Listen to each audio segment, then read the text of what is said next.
মহাভারতের শান্তি পর্বের মধ্যে মহর্ষি পরাশর যে সমস্ত আলোচনা করেছেন এখানে, সেগুলি পরাশর গীতা এই নামে বিখ্যাত হয়ে আছে। আমরা সেই পরাশর গীতা নিয়ে দীর্ঘ আলোচনা করেছি। মহাভারতের দক্ষিণী পাঠে একটা বিশেষ আলোচনা আমরা ঠিক এই সূত্র থেকে পাই, যেটা অন্য কোনো পাঠে পাই না, এবং সেটি মহামতি অনন্তলাল ঠাকুর মহাশয় আমাদেরকে দেখিয়েছিলেন। সেখানে মহর্ষি অথর্ববাণ এবং মহর্ষি পরাশরের মধ্যে যাজ্ঞিক ক্রিয়া নিয়ে একটি দীর্ঘ আলোচনা আছে। যাজ্ঞিক প্রসঙ্গ নিয়ে আমরা আপনাদের সঙ্গে বিভিন্ন জায়গায় নানা কথা বলেছি, যজ্ঞ ভাবনা নিয়ে, যজ্ঞ কাকে বলে। তবু এখানে মহর্ষি অথর্ববাণ এবং পরাশরের মধ্যে যে আলোচনা আছে যজ্ঞ ভাবনা, এটি আর অন্য কোনো মহাভারতের সংকলনে বা পাঠের মধ্যে আমরা পাই না, এবং কি দক্ষিণ ভারতেরও সব পাঠের মধ্যে একটি পাই না। একটি বিশেষ পুঁথি যেটি ঠাকুরমশায়ের সংগ্রহের মধ্যে ছিল, সেটি আমাদের দেখার সৌভাগ্য হয়েছিল। সেইখানে এই যজ্ঞ ভাবনা নিয়ে যে সমস্ত আলোচনা হয়েছে তার খানিকটা আপনাদের কাছে তুলে ধরার একটু আমাদের ইচ্ছে, কারণ এই কথাগুলো তো হারিয়ে যাবে। এই নিয়ে আর আলোচনা কেই বা করবেন? আর এই ধরনের পুঁথিগুলো সত্যি আর আমাদের হাতের বাইরেও চলে যাচ্ছে। তাছাড়া আলোচনা এমনভাবে আলোচনা করার মানুষও সরে আসছে। এই প্রসঙ্গে একটা কথা বলি, এটা একটু এই প্রসঙ্গে আসছি, যদিও একটু সংকোচের সঙ্গে বুঝি। এটা ভাবার কোনো কারণ নেই। এটা ঠাকুরমশাও বলতেন। আমরা যখন এভাবে বলতাম যে এই ধরনের পাঠ বা এই আলোচনা কেন বেশি হয় না, কেন আগ্রহী শ্রোতা পাওয়া যায় না, তখন উনি হেসে বলতেন, দেখুন, এটা ভাববেন না যে প্রাচীন সময়ে অনেক মানুষেরা এই ধরনের পাঠ শুনতে খুব উৎসাহী ছিলেন, বা সেই মহাভারতীয় সময়েই যে এই সব বিষয় নিয়ে সবাই খুব ইন্টারেস্টেড, উৎসাহী ছিলেন, তা কিন্তু নয়। এই ধরনের শাস্ত্রীয় দার্শনিক আলোচনা শোনার শ্রোতা, আগ্রহী শ্রোতা চিরকালই খুব কম ছিল, চিরকালই কম ছিল, অতীতেও কম ছিল, এখনও কম আছে। সুতরাং সেটা নিয়ে ভাবার কথা না, মানে সেটা নিয়ে দুশ্চিন্তার কোনো কারণ নেই। যারা শোনার, যাদের আগ্রহ আছে তারা ঠিক শুনবেন। তারা কাজ হচ্ছে, আমাদের কাজ হচ্ছে সেটা আলোচনাটাকে চালিয়ে নিয়ে যাওয়া, সেটাকে ধরে রাখা, সেটা যাতে হারিয়ে না যায়। এবং আমরা এই জন্য দেখেছি ঠাকুরমশাই, মানে আমরা দু চারজন উপস্থিত হলেও কি আগ্রহ ভরে তিনি আমাদেরকে এই সমস্ত বিষয় সম্পর্কে অবহিত করার, তার একটা কি আন্তরিক প্রয়াস যাতে এগুলো ধরা থাকে। আর ঠিক সেই ভাবনা নিয়েই আমরাও কিন্তু এই মহাভারতের এই বিশেষ বিষয়গুলো আলোচনা করে যাচ্ছি। জানি এর আগ্রহী শ্রোতা তেমন হয়তো নেই, তবু জিনিসগুলো রক্ষা পাক, আপনাদের মতো শ্রোতা যারা রয়েছেন তাদের মাধ্যমে এটি ধরা থাকুক পরবর্তী প্রজন্মের জন্য। কারণ বহু জিনিস হারিয়ে গেছে। মহাভারতের সময়ের বহু জিনিস, বহু পাঠ, বহু শাস্ত্রীয় বিষয়, বহু জ্ঞানগর্ভ আলোচনা, বহু পুঁথি, বহু দার্শনিক আলোচনা বিশেষ করে অমূল্য পুঁথি সব হারিয়ে যাচ্ছে। আর যাও বা রয়েছে সেগুলো সম্পর্কে আলোচনা করার, বলার বা আমাদের কোথাও যদি কোনো রকম জিজ্ঞাসা থাকে, সেই জিজ্ঞাসা নিরূপণের বা সেই জিজ্ঞাসাকে সঠিকভাবে উত্তর দেবার মানুষের সংখ্যাও কিন্তু, সেরকম মানুষও কিন্তু হারিয়ে যাচ্ছে। রাজহাঁসরা সত্যি আজ বড় হাসপাতালে চলে যাচ্ছেন, এই কথাটা বলতেই হয়। যাই হোক, কথায় আসি। মহর্ষি অর্থবান এবং মহর্ষি পরাশরের মধ্যে যে যাজ্ঞিক কর্ম বা যজ্ঞ কথা নিয়ে যে আলোচনা হয়েছে তার মধ্যে আসে। এইখানে একটু মজার কথাও একটু বলি এই প্রসঙ্গে। ঠাকুরমশাই এইখানে মহর্ষি পরাশরের একটি উক্তি তুলে প্রায় তিনি আমাদের সাথে একটু হাস্য পরিহাস করতেন। সেখানে মহর্ষি পরাশর এই নানান আলোচনা প্রসঙ্গে বলেছেন, দেব চমসি ভব, দেব চমসি ভব।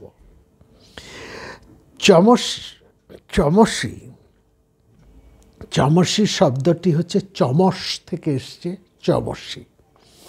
হ্যাঁ, আগে চমস হচ্ছে একটা কাঠের তৈরি একটা পাত্র, যার একটা হাতল থাকতো, কাষ্ঠ তৈরি একটা পাত্র, এবং ওই পাত্রটা চতুষ্কোণ একটা পাত্র হতো, এবং সে হাতল সমেত সেই পাত্রটার দৈর্ঘ্য কোথাও আঙুলের মাপে, কোথাও 9 আঙ্গুল দৈর্ঘ্য, কখনো 12 আঙ্গুল দৈর্ঘ্য হতো হাতলটা।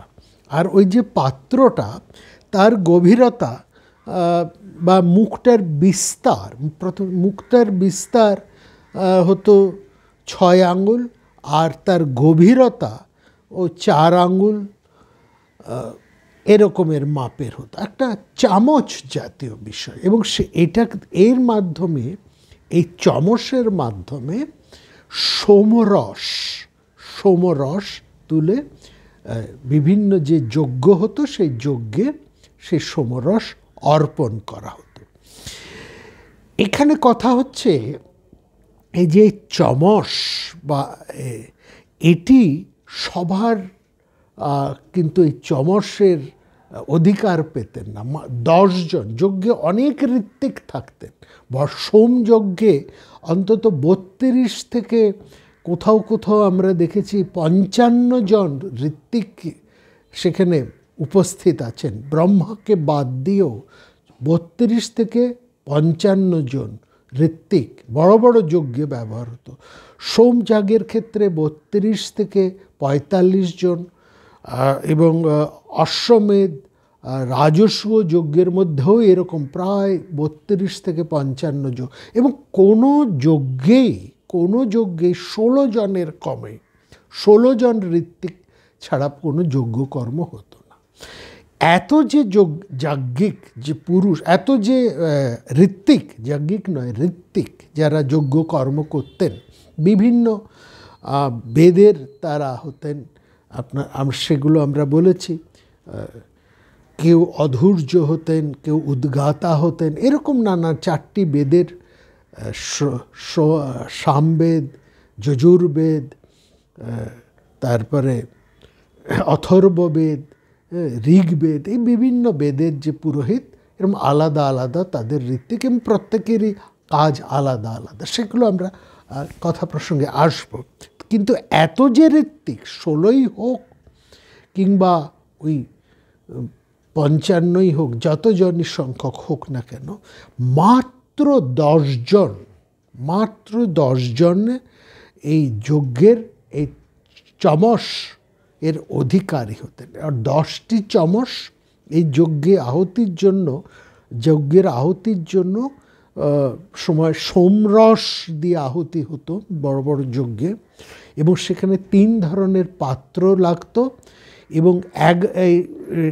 এবং অন্যান্য যজ্ঞে মোট 11 ধরনের পাত্র, 10 ধরনের চমস প্রয়োজন হতো, 10 ধরনের পদ, অর্থাৎ চমসের সংখ্যা 10 জন, এবং এই চমসের অধিকারী হতেন 10 জন। 10 জনই মাত্র চমসের অধিকার হতেন, এবং তারা হতেন যজমান, যিনি যজ্ঞ করাচ্ছেন, যজমান, এছাড়া হোতা, মৈত্রাবরুণ, অচ্ছাবাক, উদ্গাতা, নেষ্টা, ব্রহ্মা, ব্রাহ্মণাংশী, অগ্নিদ্র এবং পোতা। এই 10 জন মোট চমসের অধিকারী হতেন, এবং প্রত্যেকজনের চমসের আকার, পরিমাণ একেবারে নির্দিষ্ট। এই চমস দেখে বোঝা যেত কার কোনটা চমস, কার কোনটা চমস। অর্থাৎ যজমানের চমস আর হোতার চমস আলাদা। আবার ঠিক সেই রকমভাবে মৈত্রাবরুণ কিংবা উদ্গাতা কিংবা ব্রহ্মা কিংবা পোতা বা ব্রাহ্মণাংশী, যা প্রত্যেকেরই আলাদা আলাদা চমস, এবং চমস দেখে বোঝা যেত কার কোনটা চমস। এবং এই চমসের অধিকার, এটা ভীষণ কিন্তু সম্মানীয়। সবাই চমসের অধিকার পেতেন না, অর্থাৎ প্রত্যেকেই এই যজ্ঞের সোম রস আহুতি দেবার অধিকারী ছিলেন না। অত্যন্ত বিশিষ্ট বেদজ্ঞ পুরুষই একজন, 4টি বেদের মধ্যেই যার সমান দখল আছেন, এবং যজমান তিনি তো থাকবেনই, যিনি এই যজ্ঞ কর্মটি সম্পূর্ণ করাচ্ছেন, যিনি আয়োজক, আমাদের এখনকার ভাষায় যাকে প্রডিউসার, ফিনান্সার এসব বলতে পারি আর কি, যিনি যজ্ঞক্রিয়াটি করাচ্ছেন, যার আনুকূল্যে যজ্ঞক্রিয়াটি হচ্ছে, বিরাট বিরাট যজ্ঞক্রিয়া। তিনি একজন রাজা হতে পারেন, গৃহপতি হতে পারেন, বা বড় কোনো মানুষ হতে পারেন যিনি করাচ্ছেন, বা কোনো ঋষি, বড় ঋষি, তিনিও এরকম যজমান হতেন। তাকে বাদ দিলে আর মাত্র 9 জন বিশিষ্ট যাজ্ঞিক ব্রাহ্মণ, যার 4টি বেদের উপর যাদের সমান দখল, শুধু দখল নয়, অত্যন্ত ভালোভাবে দখল, যজ্ঞ, 4টি বেদের উপর বেদজ্ঞ ব্রাহ্মণ, বেদবিদ ব্রাহ্মণ, সেরকমই মাত্র 9 জন এই চমসের অধিকারী হতেন। অর্থাৎ এরা ওই যজ্ঞে সোমরস আহুতি দিতেন, এইটা। এবং এদের এই যারা এই সোমরস আহুতি দিতেন, যজমান সহ আর 9 জন, এই 10 জনকে বলা হতো চমসী, অর্থাৎ তারা চমসের অধিকারী। এখানে ঠাকুরমশাই একটু ওই অথর্ববেদের মহর্ষি পরাশরের এই যে কথাটি, চমসী দেবানাং চমসী ভব, এই শব্দটাকে নিয়ে তিনি একটুখানি আমাদেরকে মাঝামাঝি একটু ঠাট্টাই আর কি করতে, দেবতাদের চমসী হওয়া, অর্থাৎ এই সোমরস এরা উদ্দেশ্য করছেন বিশিষ্ট দেবতাদের উদ্দেশ্যে, কখনো ইন্দ্রের উদ্দেশ্যে, অগ্নির উদ্দেশ্যে, বা বিশিষ্ট যেই দেবতাকে উদ্দেশ্য করে যজ্ঞ হচ্ছে, এবং সেই বিভিন্ন দেবতাদের চমসী হও, তাদেরকে সোমরস তুমি অর্পণ করো, দেবতাদের চমসী হও। এই যে দেবতাদের চমসী হওয়া, এর অর্থ কিন্তু একটু আলাদা। এখান থেকে যজ্ঞ ভাবনা থেকে যদি আমরা একটু বেরিয়ে আসি, তাহলে এই চমসী শব্দের অর্থটা কিন্তু একটু অন্য হয়। চমসী অর্থ যেমন চমসের যিনি অধিকারী, যিনি যজ্ঞে সোমরস অর্পণ করেন, এটা যেমন বোঝায়, ঠিক তেমনি যারা দেবতাদের স্তুতি গান করেন, মানে সেই দেবতাদের মুখ্য স্তুতি গান যারা করতে পারেন, অর্থাৎ সেই দেবতাদের প্রিয় পাত্র, এখানে স্তুতি গান শুধু বললে বোধহয় ঠিক হলো না, একেবারে সেই দেবতার প্রিয় পাত্র যারা, তাদেরকে বলছে চমসী। তুমি দেবতাদের প্রিয় হও, তুমি দেবতাদের প্রিয় হয়ে ওঠো, দেবপ্রিয়ানাং ভব। যার থেকে দেবপ্রিয় শব্দটি এসেছে। তুমি সে দেবতাদের প্রিয় হয়ে ওঠো, দেবপ্রিয় হয়ে ওঠো। এইখানে এই কথাটিকে বলা হচ্ছে দেবানাং চমসি ভব, দেবতাদের প্রিয় হয়ে ওঠো, বা কোনো একজন বিশিষ্ট দেবতা বা কিংবা দেবতাদের প্রিয় হয়ে ওঠো। দেবানাং চমসি ভব, এখানে এই দেবপ্রিয়তাকে বোঝাবার জন্য এই চমসি শব্দটা এসছে। কিন্তু ব্যাপারটা হলো কি, এই চমসি শব্দটা পরবর্তী সময়ে একটু নিম্ন ধারা, একটু ওই যাকে বলবো অপপ্রয়োগের কথা যদি আমরা বলি, একটু অপভাষায় সেটিকে ব্যবহৃত হচ্ছে, একটু তোষামোদ এই হিসেবে, তোষামোদ বা মোসাহেবি, কিংবা খানিকটা স্তাবকতা, চাটুকারিতা, চাটুবৃত্তি, এই অর্থে চমসি শব্দটার একটা প্রয়োগও কিন্তু আমরা বিভিন্ন সংস্কৃত সাহিত্যের মধ্যে পাচ্ছি। সেখানে চমসির ওই দেবপ্রিয় হয়ে ওঠার ভাবনা থেকে যেন কারো ওই লোকটা অন্তত চমসি বৃত্তি, একটা চাটুবৃত্তি, চাটুকারিতা, অর্থাৎ সোজা কথায় ওই চামচে, আমরা বলি না এই লোকটা ভীষণ চামচে, অমুকের চামচে, অর্থাৎ অমুকের সে চাটুকার, বা তার মধ্যে একটা চামচে ভাব। আমরা বলি আরে তুই তো চামচে, মানে তুই হচ্ছিস চাটুকার। এই লঘু অর্থে কিন্তু চলে এসেছে, এটি লঘু অর্থে। তো ঠাকুরমশাই ওই অনেক সময় মজা করে একটু বলতেন দেবানাং চমসি ভব। এইটা বলতে গিয়ে তিনি একটু বলছেন, একটু লঘুকারিতা আমরা যদি একটু ওনার প্রশংসা করতাম, বা কোনো একটু বিষয়ে বিশেষ করে কোনো ওনার একটু অনুগ্রহ কামনা করতাম, করে একটু যদি ভালো কথা বা ওনার একটু প্রশংসা করে যদি বলতাম, উনি সঙ্গে সঙ্গে বলতেন চমসি হবেন না, চমসি হবেন। যাই হোক, মূল কথার মধ্যে আসি। এখানে এই চমসির কথাটা আর একটু বলে দিই। এই চমসি কথাটা যখন এলো, আমরা যোগ্য কথায় চলে যাবো। এই চমস শব্দটিকে আমরা পাবো, অর্থটা পরিষ্কার হয়ে যাবে। এই যাদের কাছে চমস থাকে তারা হচ্ছেন চমসি, এটা তো।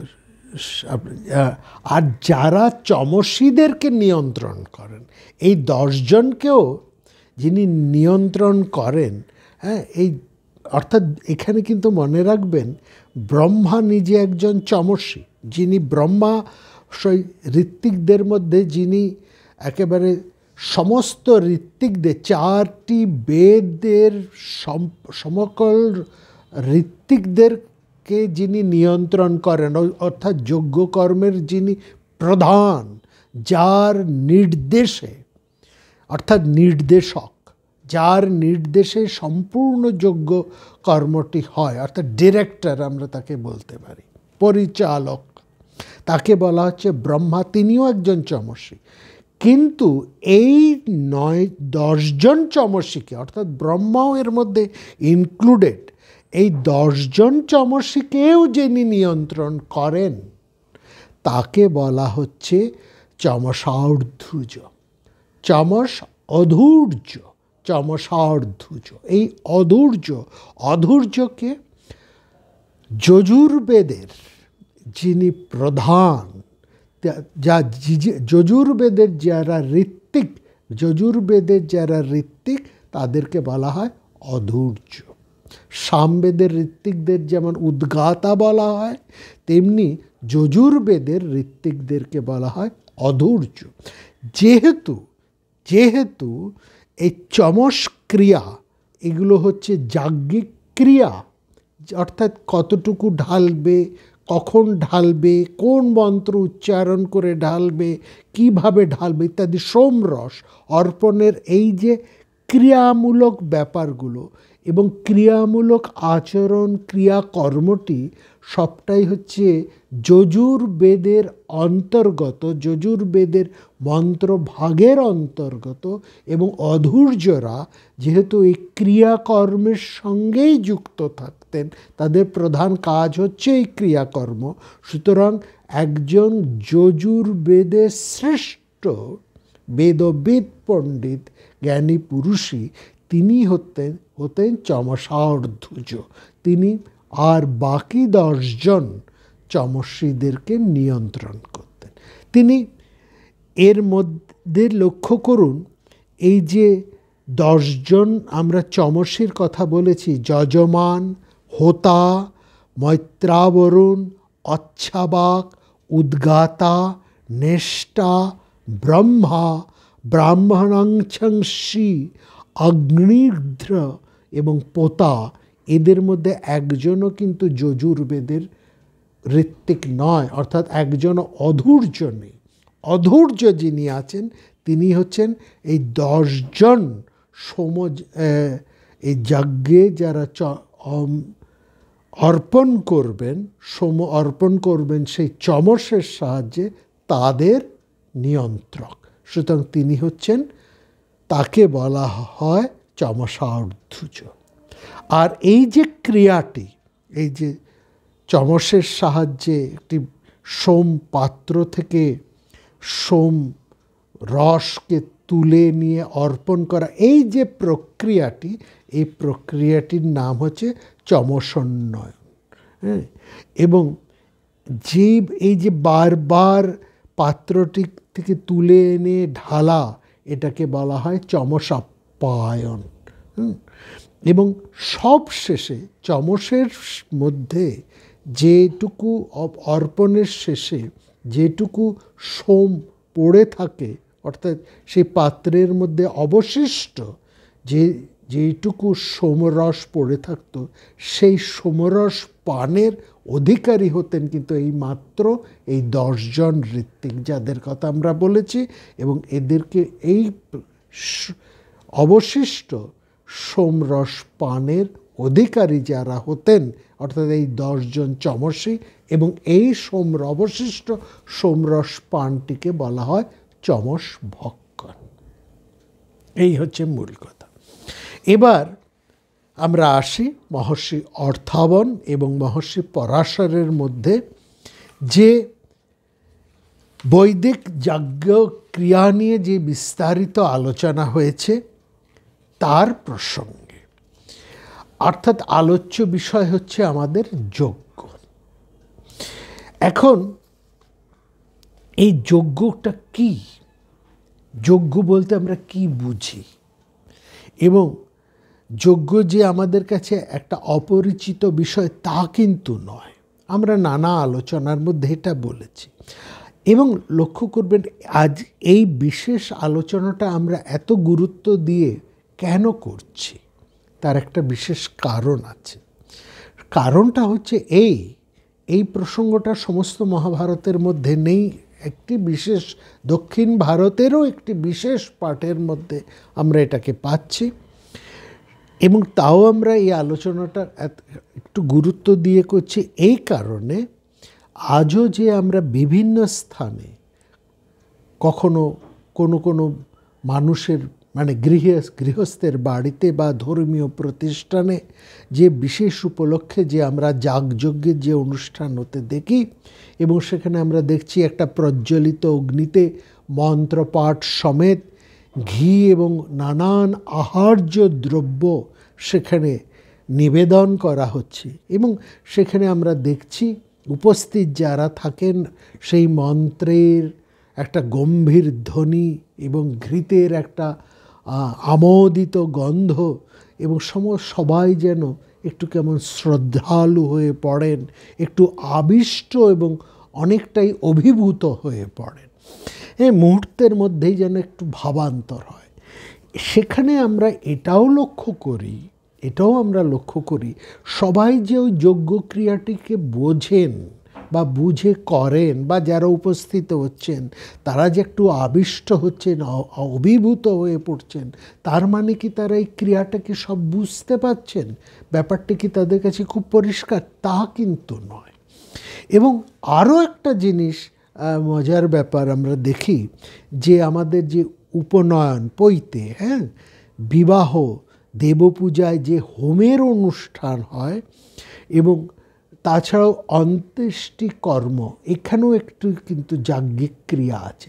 এবং সেটাকেও আমরা অনেকে ভাবি এটাই বোধহয় বৈদিক যজ্ঞ ক্রিয়া। তা কিন্তু নয়। যজ্ঞ এবং হোম কিন্তু সম্পূর্ণ আলাদা, সম্পূর্ণ আলাদা। দুর্গাপূজায়, বিবাহে, উপনয়নে এবং অন্ত্যেষ্টিতে যে ক্রিয়াটি হয় এটি হোম, এটি কিন্তু কোনো যজ্ঞ ক্রিয়া নয়। যজ্ঞ ক্রিয়া সম্পূর্ণ আলাদা। অর্থাৎ বৈদিক যুগের যাগযজ্ঞ সম্পর্কে আমাদের ধারণাটা খুবই অস্পষ্ট। এবং শুধু ধারণাটা যে অস্পষ্ট এটা তাও নয়, সেখানে আমাদের ভুল ধারণা আছে, খানিকটা অশ্রদ্ধাও আছে। সুতরাং আমরা চাই যে এই সম্পর্কে একটু ধারণা, একটু স্বচ্ছ ধারণা, একটু স্পষ্ট ধারণা থাকুক। এবং স্বচ্ছ ধারণা বা স্পষ্ট ধারণা থাকলে আমাদের বিশ্বাস এই সম্পর্কে আমাদের খানিকটা শ্রদ্ধাও, বিষয় সম্পর্কে আমাদের খানিকটা শ্রদ্ধাও থাকবে। এটা একেবারে আমরা আর সঠিকভাবে বলতে পারি। একটা প্রশ্ন আপনাদের মনে আসতেই পারে স্বাভাবিকভাবে, যে এই সময়টা তো বিজ্ঞানের যুগ, হ্যাঁ, বিশেষ করে প্রযুক্তিবিদ্যার একটা বিরাট এবং একটা অগ্রগতির যুগ। তার সাফল্য বিস্ময়কর। এই যুগে বসে, এই সময়ে বসে এই যাগযজ্ঞ আলোচনায় প্রবৃত্ত হয়ে কি লাভ? এই প্রশ্ন খুব স্বাভাবিকভাবেই যারা আপনারা শুনছেন তাদের মনে এটা আসতেই পারে। বিজ্ঞান বা প্রযুক্তিবিদ্যা আমাদের যা দিতে পারে, তার জন্য আমরা এই মন্ত্রতন্ত্র, যাগযজ্ঞ এইসবের মধ্যে আমরা কেন যাব? এগুলো শুনে আমাদের লাভটা কী হবে? আমাদের নিজেদের যে বুদ্ধিবৃত্তি, তাকে বিসর্জন দিয়ে আমরা অন্যের কৃপা প্রার্থী কেন হব? এর উত্তরে মনে রাখতে হবে, যাগযজ্ঞের মাধ্যমে কোনো বিশেষ অভীষ্ট সিদ্ধির জন্য কিন্তু আমাদের এই আলোচনা নয়।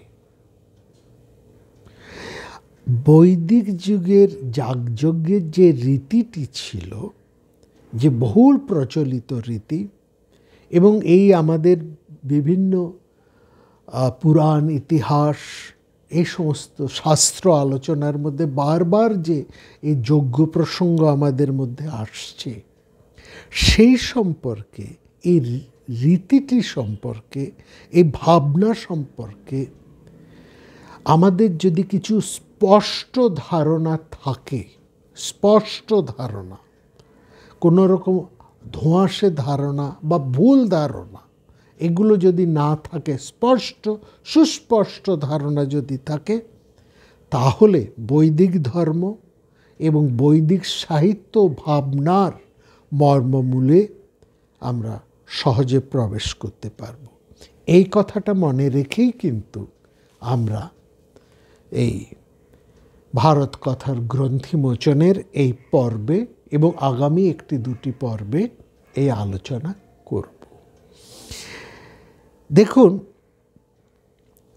এইখানে একটা জিনিস আমাদের মনে রাখতে হবে, বৈদিক সমাজের সম্পর্কে আমাদের কিছু প্রথমেই দুই একটি ভুল ধারণা আছে, একটু আমরা কেটে মনে রাখবেন, বৈদিক সমাজে প্রত্যেকেই কিন্তু দ্বিজ, প্রত্যেকেই দ্বিজ। অর্থাৎ তিনি ব্রাহ্মণ হতে পারেন, বৈশ্য হতে পারেন, ক্ষত্রিয় হতে পারেন, তারা প্রত্যেকেই কিন্তু দ্বিজ। এবং যারা দ্বিজ নয় তারাই হচ্ছে শূদ্র। এটা একদম খুব পরিষ্কার। এবং সেখানে খুব পরিষ্কার করে বলা হয়েছে, জায়তে শূদ্র, জন্ম মাত্রেই প্রত্যেকেই হচ্ছে শূদ্র। জন্মের পর নিজেকে সংস্কৃত করে নিজের জ্ঞান সাধনার মধ্যে দিয়ে, তপস্যার মধ্যে দিয়ে একজন মানুষ শূদ্রত্ব অর্থাৎ তার অসংস্কারত্ব থেকে সংস্কারত্বে বা দ্বিজত্বে প্রতিষ্ঠিত। এটি হচ্ছে তার দ্বিতীয় জন্ম। এইটি হচ্ছে অর্থাৎ তার না জানা অজ্ঞান থেকে সে জ্ঞানে প্রতিষ্ঠিত হচ্ছে। তার মধ্যে যা কিছু অন্ধকার আছে, এই অন্ধকারটা কেটে যাওয়া, এবং এই অন্ধকার দূর হতো জ্ঞান সাধনার মধ্যে দিয়ে, পড়াশুনোর মধ্যে দিয়ে, লেখাপড়ার মধ্যে দিয়ে, অর্থাৎ বিদ্যা চর্চার মধ্যে দিয়ে। এখানে এই পড়াশুনো, লেখাপড়া, এই কথাটাও কিন্তু খুব ঠিক বলা হলো না, বলতে হবে বিদ্যা চর্চার মধ্যে দিয়ে, জ্ঞান চর্চার মধ্যে দিয়ে। কেন ঠিক হলো না, আসছি আমরা সেই কথায়। দেখুন, এবং এখানে যে সমস্ত মানুষ জ্ঞান সাধনা করতেন না, পড়াশুনো করতেন না, তাদেরকেই শূদ্র বলা হতো। তুমি কোন বংশে জন্মগ্রহণ করেছ, কোন কুলে জন্মগ্রহণ করেছ, এটা বিবেচ্য নয়, এটা বিচার্যও নয়। বিচার্য হচ্ছে তুমি বিদ্যা চর্চা করেছ কিনা, জ্ঞান সাধনা করেছ কিনা, তোমার কোনো তপস্যা আছে কিনা। এই তপস্যার নিরিখেই তুমি দ্বিজত্ব লাভ করবে। দ্বিজ শব্দের যে তাৎপর্য, সেটা আগে খুব পরিষ্কার করে আমাদেরকে বুঝে নিতে হবে। এই আলোচনাটি এখানে এই মহর্ষি অর্থবান এবং মহর্ষি পরাশরের এই যে আলোচনা, তার মধ্যেতে খুব পরিষ্কার করে রয়েছে, এবং এইটা একটা ইউনিক আলোচনা। সেই জন্যই আমরা এই আলোচনাটা আপনাদের কাছে নিয়ে আসছি। বর্তমান সময়ে বিদ্যা অর্জন, এটার নাম হচ্ছে পড়াশুনো, মানে লেখাপড়া শেখা, লেখা শেখা এবং পড়া শেখা, লেখাপড়া। এবং অর্থাৎ মানে অনেক কালি কলম খরচ করে লেখা শেখা, এবং অনেক বইপত্র, পুঁথিপত্র ইত্যাদির সাহায্যে পড়ার অভ্যাস। যে লিখতে পারে এবং যে পড়তে পারে, আমরা ধরে নিই সে একটু লেখাপড়া জানা লোক, অর্থাৎ সে বিদ্বান। এবং এখনকার সময় সঠিকভাবেই এইভাবে লিখতে এবং পড়তে শিখলেই তার বিদ্যা লাভ হয়। কিন্তু যে সময়ের কথা আমরা আলোচনা করছি, সে প্রাচীন বৈদিক সময়, তখন লিপির কোনো আবিষ্কার হয়নি। অতএব লেখাও ছিল না, পড়াও ছিল না। কিন্তু বিদ্যা ছিল, এবং সেটা ছিল শুনে শুনে। একজন মুখে মুখে বলতেন, অন্যরা শুনতেন। এই জন্য এই যে বিদ্যা বা জ্ঞান, তার নাম যেমন বেদ, সেরকম বেদের আরেকটি নামও হচ্ছে শ্রুতি, যা শ্রবণের মাধ্যমে একজন থেকে অন্য জনের মধ্যে ধরা থাকত বা সংক্রামিত হতো। ঠিক আছে? আর এটা তো ঠিক, পড়াশুনো, জ্ঞান চর্চার জন্য, বিদ্যা লাভের জন্য লেখাপড়াটাই যে একান্ত আবশ্যক, এটা কোনো বিশিষ্ট বিদ্বান বা কোনো বিশ্ববিদ্যালয় এমন কথা কিন্তু জোর দিয়ে বলতে পারেন না। হ্যাঁ, লেখাপড়া ছাড়াও বিদ্যা লাভ সম্ভব। ভারতবর্ষে এই ধরনের বিদ্যা ছিল, এবং বিদ্যা অর্জনের ব্যবস্থাও ছিল। বেদপন্থী সেই সমাজে সেই প্রাচীন বিদ্যার নাম আমরা যা বলেছি বেদ। বেদ অর্থে জ্ঞান, বিদ্ধাতু অর্থাৎ জানা, যার থেকে জানা বা জ্ঞান। সেই অতি প্রাচীন বেদবিদ্যা থেকেই আমাদের যাবতীয় যে সমস্ত বিদ্যা বা নলেজ, তার সৃষ্টি বা উৎপন্ন হয়েছে। দ্বিজাতি সমাজের প্রত্যেক শিশুকে এই এক সময় সেই বেদবিদ্যার অন্তত কিছুটা কিয়দংশ অর্জন করতেই হতো। প্রত্যেক বালককে এই সময় তার যিনি বিদ্যা দান করবেন সেই আচার্যের সমীপে কাছে যেতে হতো। এই আচার্যের, শিক্ষকের, গুরুর সমীপে যাওয়ার নামই হচ্ছে উপনয়ন। এই উপনয়নটাই হচ্ছে আর কিছু নয়, আধুনিক সময়ে স্কুলে ভর্তি, admission to school, admission to a school, মানে একটা এডুকেশনাল ইনস্টিটিউশনে অ্যাডমিশনটাই হচ্ছে উপনয়ন। এইখানে কয়েক বছর আচার্যর গুরুগৃহে, শিক্ষার গুরু শিক্ষকের কাছে, তার বাড়িতে, অর্থাৎ এখনকার ভাষায় হোস্টেলে বসবাস করে আচার্যদের বিদ্যা, বেদ বিদ্যা গ্রহণ করে আচার্যের অনুমতি নিয়ে সে বাড়ি ফিরতে পারত। এই যে দ্বিজ শব্দটা, এটা আরেকটু বলি। দ্বিজ শব্দ যেমন এই দাদের দুটি জন্ম, দ্বি মানে দুই, জ মানে জন্ম, দাদের দ্বিতীয় জন্ম হয়, দুটি জন্ম। এই অর্থে পাখিকেও কিন্তু দ্বিজ বলা, সব পাখি হচ্ছে দ্বিজ। পাখির প্রথমে জন্ম হয় মাতৃগর্ভ থেকে ডিম্ব আকারে, তারপরে ওই ডিম পেটে তার এই পাখির দেহের আত্মপ্রকাশ। সুতরাং পাখিরও দুটি জন্ম, দ্বিতীয় জন্ম। ঠিক সেই রকম প্রাচীন সময়ে মানুষেরও দুটি জন্ম হতো। হ্যাঁ, এই যারা বৈদিক সমাজের মানুষ, তাদেরও দুটো জন্ম, একটি মাতৃগর্ভ থেকে, আরেকটি হচ্ছে শিক্ষকের গর্ভ হতে। অর্থাৎ একটি স্বাভাবিকভাবে মাতৃগর্ভ থেকে তাদের জন্ম, হ্যাঁ, সেটা হচ্ছে সাধারণ একটা বায়োলজিক্যাল বার্থ, আরেকটা হচ্ছে তার এডুকেশনাল বা বার্থ, অর্থাৎ জ্ঞান। এবং দ্বিতীয় জন্মটাই হচ্ছে তার বিশেষ জন্ম, তাতেই সে দ্বিজত্ব হতো। এবং এই দ্বিজত্বটা অত্যন্ত গুরুত্বপূর্ণ ছিল। কতটা গুরুত্বপূর্ণ, আসুন আমরা সেই আলোচনায় আসছি।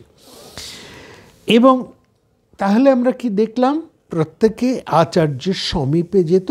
উপনয়ন, উপনয়ন হচ্ছে অ্যাডমিশন, এবং অ্যাডমিশন গিয়ে সে একটা নির্দিষ্ট সময় গুরুগৃহে বাস করে আচার্যের কাছে থেকে, শিক্ষকের কাছে থেকে, হোস্টেল লাইফের মতন তার আবাসে থেকে সে পড়াশুনো শিখতেন। এবং এই যে হোস্টেলগুলো, সেগুলো আধুনিক হোস্টেল তো মোটেই নয়, সেগুলো কোনো শহর তো নয়, কোনো মফস্বল শহরও নয়, এবং কোনো গ্রামের মধ্যেও নয়।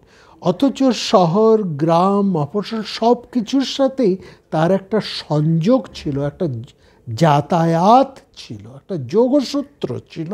কিন্তু সেগুলি হতো একটা আরণ্যক পরিবেশে, অরণ্যের মধ্যে, অর্থাৎ প্রকৃতির পরিবেশে, প্রাকৃতিক পরিবেশে, প্রকৃতির আবরণের মধ্যে, প্রকৃতির উপস্থাপনায়, প্রাকৃতিক পরিবেশের মধ্যে শিক্ষকের, গুরুর সেই বাড়িতে তারই পরিবারের একজন সদস্য হয়ে তার দীর্ঘ সময়ের বসবাস।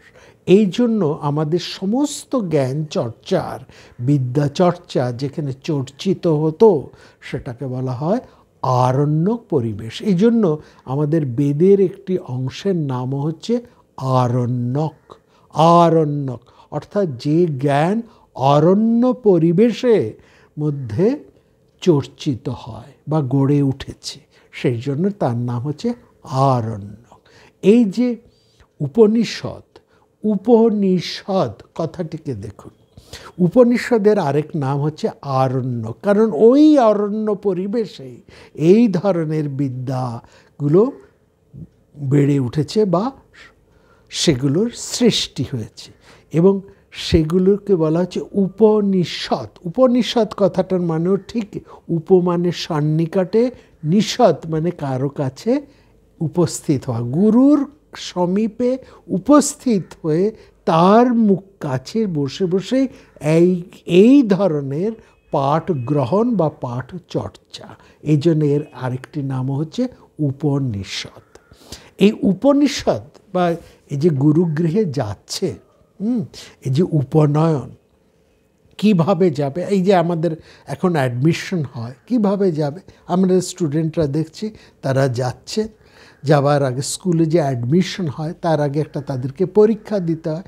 সেই উপনয়নের সময়ও গুরুর কাছে কিন্তু তাদেরকে একটা অ্যাডমিশন টেস্টও কিন্তু দিতে হতো। সেখানে গুরু জিজ্ঞেস করতেন যে তুমি কোথা থেকে এসছো, তোমার পরিচয় কি। সেখানে তাকে সেই পরিচয় দিতে হতো, তার বংশ পরিচয়। এবং এইখানেও খুব আশ্চর্যভাবে আপনারা লক্ষ্য করবেন, সেইখানেই কিন্তু গুরু যে নিজের পরিচয়টা কেমনভাবে দিচ্ছে, যেমন ওই আমরা বলি না, যেখানে জিজ্ঞেস করা হয় ভাইভা, বা যেখানে একটা ওরাল টেস্ট হয়, তাই না, সেখানে যেমন জিজ্ঞাসার মধ্যে দিয়ে সেই প্রার্থীর তার জ্ঞান প্রজ্ঞা, তার বুদ্ধিবৃত্তি সব কিছুকে যেমন দেখা হয়, ঠিক এখানেও গুরু কিন্তু এই বিভিন্ন জিজ্ঞাসার মধ্যে দিয়ে তিনি কিন্তু অধিকারী নির্বাচন করতেন। যে ছাত্রটি আসছে সে কেমন অধিকারী, সেই অনুসারে গুরু তাকে সেই রকম বিদ্যা দান করতেন। এবং অনেক সময় সবাইকেই যে গুরু গ্রহণ করতেন তা নয়, যে অনধিকারী তাকে কিন্তু ফেরত দিয়ে দিতেন, তোমার এই জায়গায় পাঠ গ্রহণে তুমি উপযুক্ত নও, this institution is not meant for you, এটাও কিন্তু হতো। সেক্ষেত্রে তাকে আর অন্য জায়গায় যেতে হতো, বা নিজেকে আরেকটু সংশোধন করে নিতে হতো, পরিমার্জিত করে নিতে হতো। সেটাও ঠিক আমাদের এই এখনকার অ্যাডমিশন টেস্টের। কিন্তু পার্থক্যটা হচ্ছে এখনকার অ্যাডমিশন টেস্টের সময় যে যদি অ্যাডমিশন হয় বা যেতে হয়, সেখানে কিন্তু স্টুডেন্ট, বড় বড় স্টুডেন্ট অন্য বড় ইনস্টিটিউশনে নিজেই অর্থ নিয়ে যায়, বা ছোট স্টুডেন্টদেরকে মানে বা শিশুদেরকে তাদের গার্জিয়ানরা তাদের টেস্টের অ্যাডমিশনের ফিজ দিতে হয়। সেখানেও কিন্তু একটা অ্যাডমিশন ফিজ ছিল। এই অ্যাডমিশন ফিজটা কি সমিত, সমিত হচ্ছে অ্যাডমিশন ফি। সমিত পানি হাতে করে সেই অ্যাডমিশন ফিজটা জমা দেবার মতন সমিত পানি হয়ে যেত। সমিত মানে হচ্ছে শুকনো কাঠ। আর এখন যেমন টাকা পয়সা নিয়ে অ্যাডমিশন হয়, তখন টাকা পয়সা ছিল না, কোন পড়াশুনোটা সম্পূর্ণ ছিল নিঃশুল্ক। যে কোনো পরিবারেরই ছেলে হোক না কেন, তাকে এক পয়সাও কিন্তু পড়াশুনো, সম্পূর্ণ নিঃশুল্ক পড়াশুনো ছিল। সম্পূর্ণ খরচটা চালাতো গৃহস্থরা, রাজা, রাষ্ট্রশাসক এবং অন্যান্য গৃহস্থরা। ধনী থেকে সাধারণ গৃহস্থ প্রত্যেকেরই দায় ছিল, একটা দায়িত্বর মধ্যে ছিল এই ধরনের যত শিক্ষা প্রতিষ্ঠান আছে তার যাদের তাদের সাহায্য মতন তাতে অনুদান দেওয়া, তাকে চালিয়ে নেবার খরচ জোগানো। স্টুডেন্টদের লাগতো না, তারা যেতেন সমিত পানি হয়ে। সমিত মানে শুকনো কাঠ, শুকনো কাঠ নিয়ে যেতেন। কারণ যজ্ঞ, সেই যজ্ঞের জন্য শুকনো কাঠের দরকার হতো, সেই জন্য তারা শুকনো কাঠ হাতে করে সমিত পানি, পানি মানে হাতে হয়ে গুরুর কাছে উপস্থিত হতেন। আমি আপনার কাছে ছাত্র হিসেবে এই আপনার আশ্রমে, আপনার আশ্রয়ে থেকে পাঠ গ্রহণে আমার অভিপ্সা, আপনি আমাকে শিষ্য হিসেবে গ্রহণ করুন। এই হচ্ছে, এইভাবে এই বলেই তাদেরকে তাদের নিজেদের পরিচয় দিয়ে সেখানে প্রবেশ করতে হতো বা প্রবেশের অধিকার অর্জন করতে হতো। সমিত মানে শুকনো কাঠ, এটা বাহ্যিক। এর আসল তাৎপর্য হচ্ছে ওই যে যজ্ঞ ক্রিয়া, ওই যে যজ্ঞ ভাবনা, এই আমরা আসব, এর দুটি অর্থ আছে।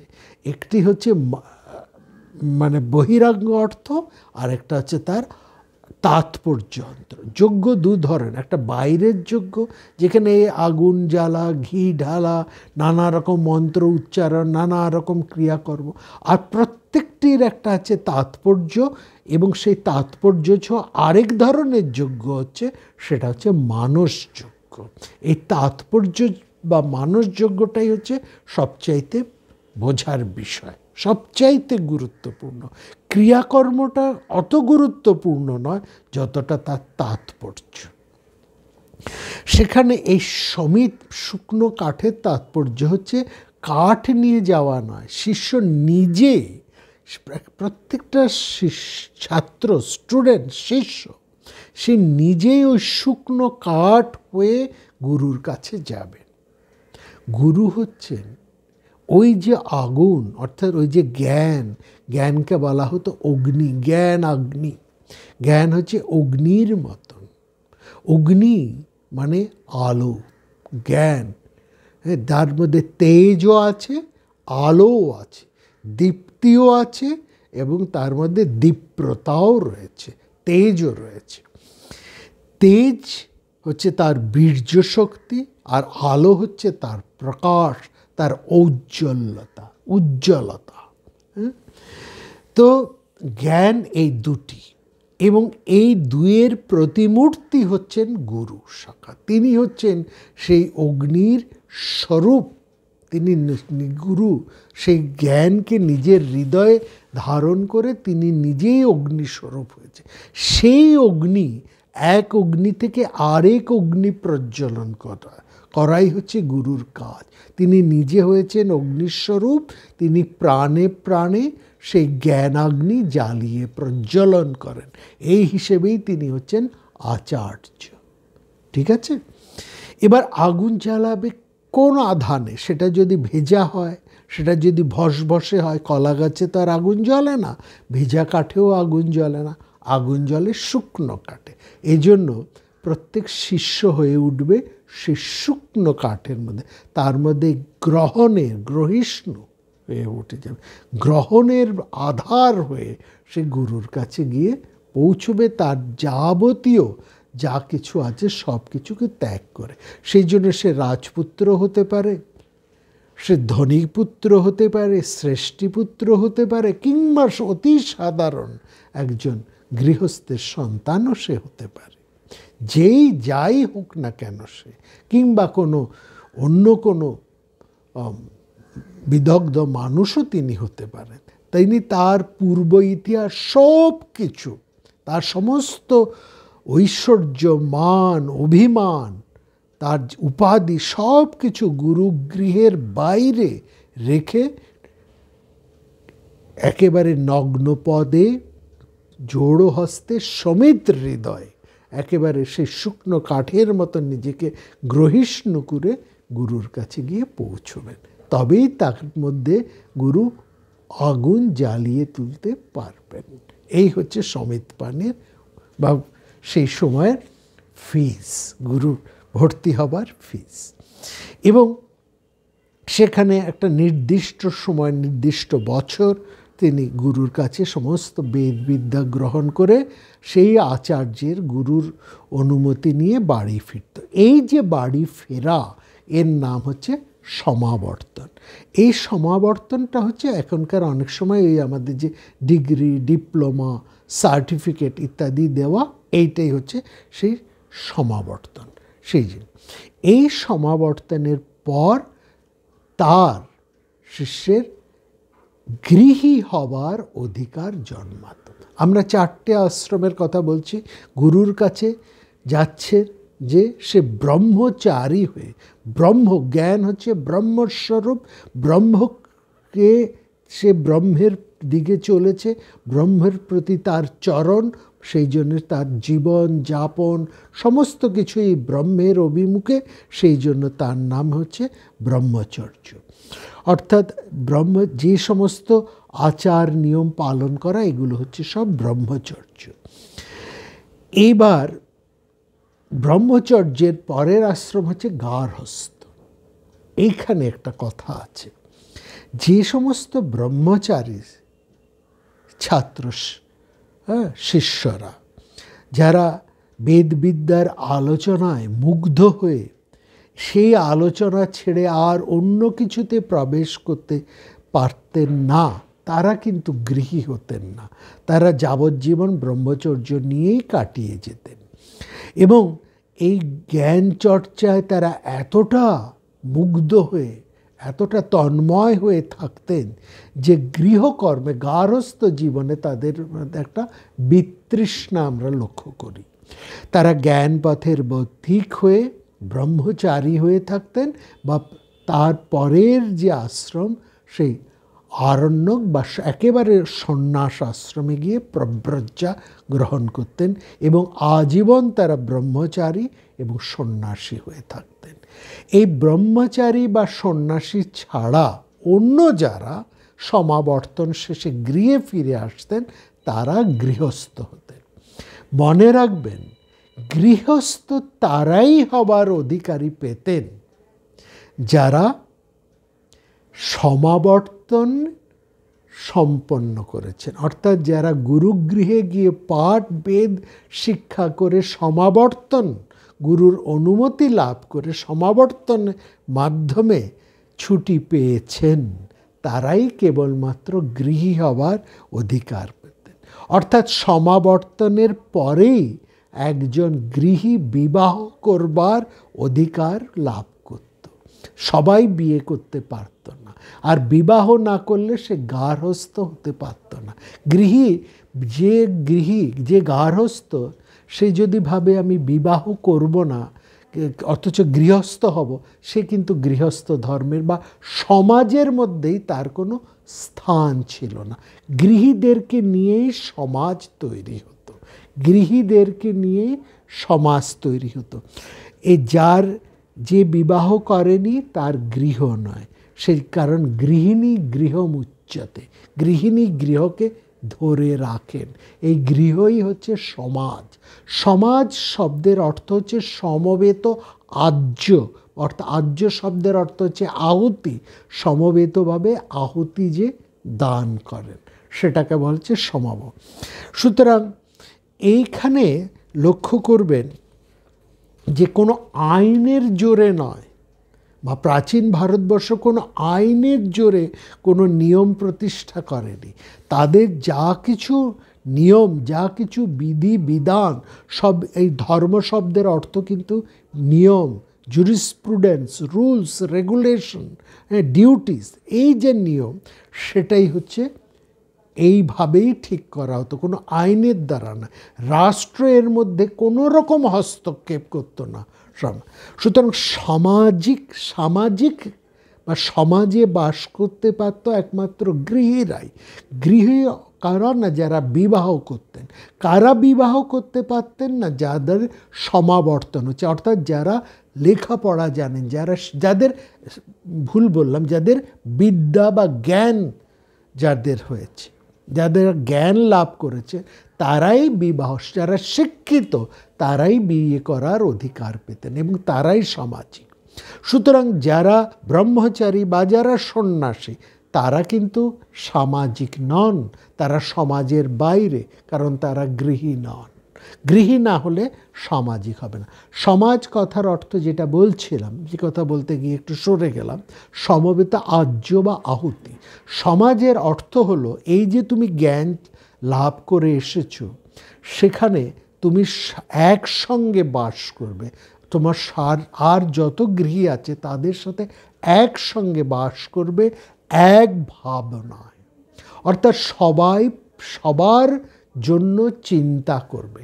সেখানে ধনী থাকতে পারে, নির্ধন থাকতে পারে, সম ধরনের মানুষ থাকতে পারে। এমনকি সেখানে সমাজের বাইরে যারা রয়েছেন, যারা সামাজিক নন, অর্থাৎ এই ধরনের সন্ন্যাসী, ব্রহ্মচারী, যারা এই সমস্ত পাঠদানের যে সমস্ত প্রতিষ্ঠান, শিক্ষা প্রতিষ্ঠান চালাচ্ছেন, সেই সমস্ত আরণ্যক অধিবাসী তারা রয়েছেন, সমস্ত শিক্ষা প্রতিষ্ঠান রয়েছেন।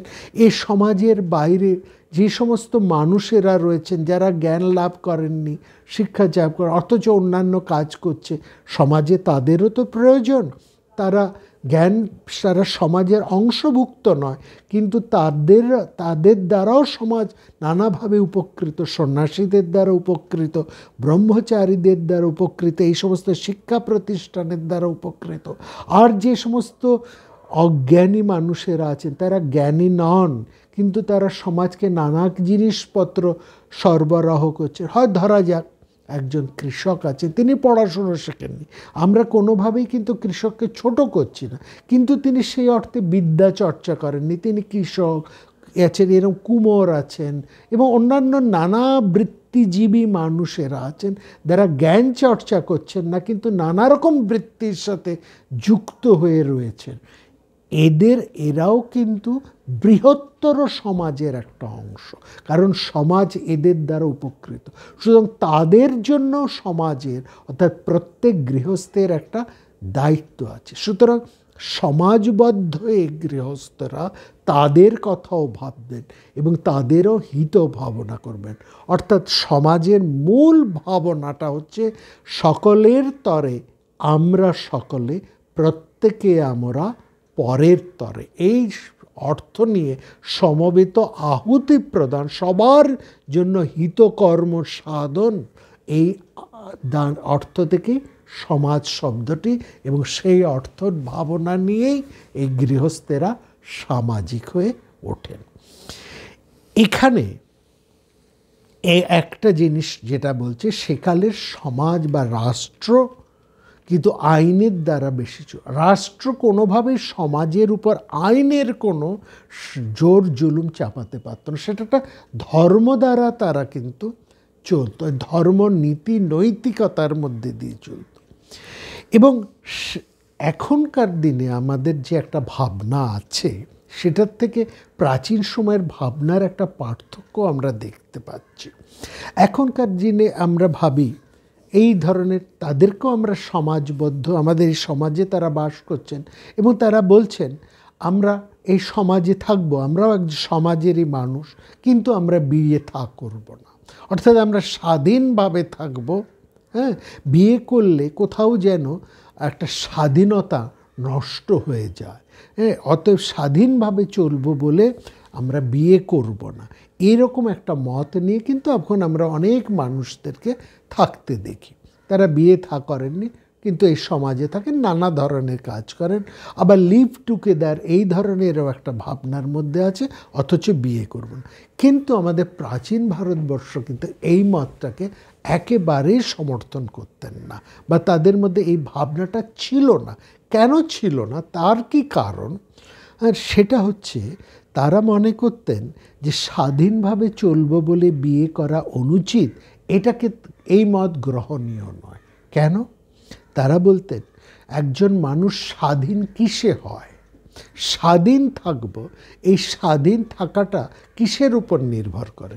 বলে এটা নির্ভর করে মানুষের স্বাধীনতা, এটা নির্ভর করে মানুষের ব্যক্তি স্বাতন্ত্রতার উপরে, ব্যক্তি স্বাতন্ত্রতা বা তার ব্যক্তিত্বের উপরে, ব্যক্তি স্বাতন্ত্র্যের উপরে বা তার ব্যক্তিত্বের উপরে, তার চেতনার উদ্ধায়নের উপরে, অর্থাৎ তার মূল্যবোধের উপরে এবং মূল্যবোধের পরিপালনের উপরে, অর্থাৎ নিজের বিবেকের কাছে পরিষ্কার থাকাটাই হচ্ছে স্বাধীনতা। এটাই মনে করত বৈদিক সমাজে মানুষেরা।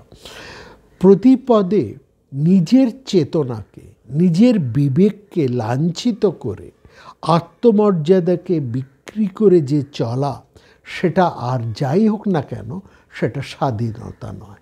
প্রাচীন বৈদিক সমাজ এই ধরনের, এই পদে পদে নিজের চেতনাকে, নিজের বিবেককে লাঞ্ছিত করে আত্মমর্যাদার সাথে একটা সমঝোতা করে চলা, এইটাকে মনে করতেন হীনবৃত্তি, এটাকে মনে করতেন স্বেচ্ছাচারিতা। তারা মনে করতেন স্বাধীনতার অর্থ কিন্তু স্বেচ্ছাচারিতা নয়, স্বেচ্ছাচারিতা এবং স্বাধীনতা আলাদা।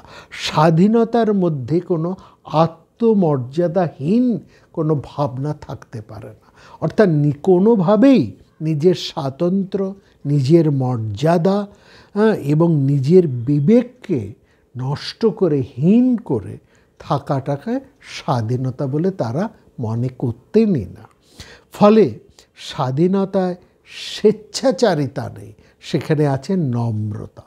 নম্রভাবেও বৈদিক সমাজ, ভারতীয় বৈদিক সমাজ মনে করতেন যে নম্রভাবেও নিজের মতে দৃঢ় থাকা যায়, কোনো অবস্থায় মর্যাদা এবং বিবেককে নত না করাই হচ্ছে স্বাধীনতা।